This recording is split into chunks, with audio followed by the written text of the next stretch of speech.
ರಾಣಿ ವೃಂದಾದೇವಿ ತುಳಸಿ ಹೇಗೆ ಆದಳು? ಒಂದು ಸುಂದರ ಸಣ್ಣ ಕಥೆ. ಒಂದು ಕಾಲದಲ್ಲಿ ರಾಣಿ ವೃಂದಾದೇವಿ ಎಂಬ ಭಕ್ತಿಯುತ ಮಹಿಳೆಯಿದ್ದಳು.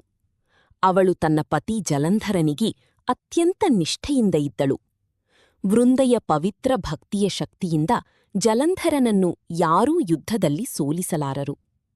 ದೇವತೆಗಳು ಸಂಕಟಕ್ಕೀಡಾಗಿ ವಿಷ್ಣುದೇವರನ್ನು ಆಶ್ರಯಿಸಿದರು. ವಿಷ್ಣು ಜಲಂಧರನ ರೂಪ ತಾಳಿ ವೃಂದೆಯ ಮುಂದೆ ಬಂದರು. ವೃಂದಾ ಅದನ್ನು ಅರಿಯದೆ ತನ್ನ ಪತಿಯೆಂದು ಭಾವಿಸಿದಳು. ಆ ಕ್ಷಣದಲ್ಲಿ ಅವಳ ಪವಿತ್ರ ಭಕ್ತಿ ಭಂಗವಾಗಿ ಜಲಂಧರನ ರಕ್ಷಣಾಶಕ್ತಿ ಕಡಿಮೆಯಾಯಿತು.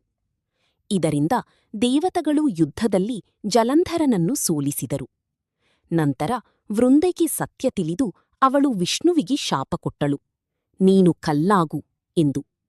ಆ ಶಾಪದಿಂದ ವಿಷ್ಣು ಶಾಲಿಗ್ರಾಮ ರೂಪ ಪಡೆದರು. ವೃಂದೆಯ ಭಕ್ತಿ ಮತ್ತು ನಿಷ್ಠೆಗೆ ಮೆಚ್ಚಿದ ವಿಷ್ಣು ಅವಳನ್ನು ತುಳಸಿ ಗಿಡವಾಗಿ ಆಶೀರ್ವದಿಸಿದರು. ಆ ದಿನದಿಂದ ತುಳಸೀದೇವಿಗೆ ಪೂಜೆಯಲ್ಲಿ ಮಹತ್ತರ ಸ್ಥಾನ ದೊರಕಿತು. ನೀತಿ, ಭಕ್ತಿ ಮತ್ತು ನಿಷ್ಠೆ ಜೀವನದಲ್ಲಿ ಮಹಾನ್ ಶಕ್ತಿಯಾಗಿವೆ.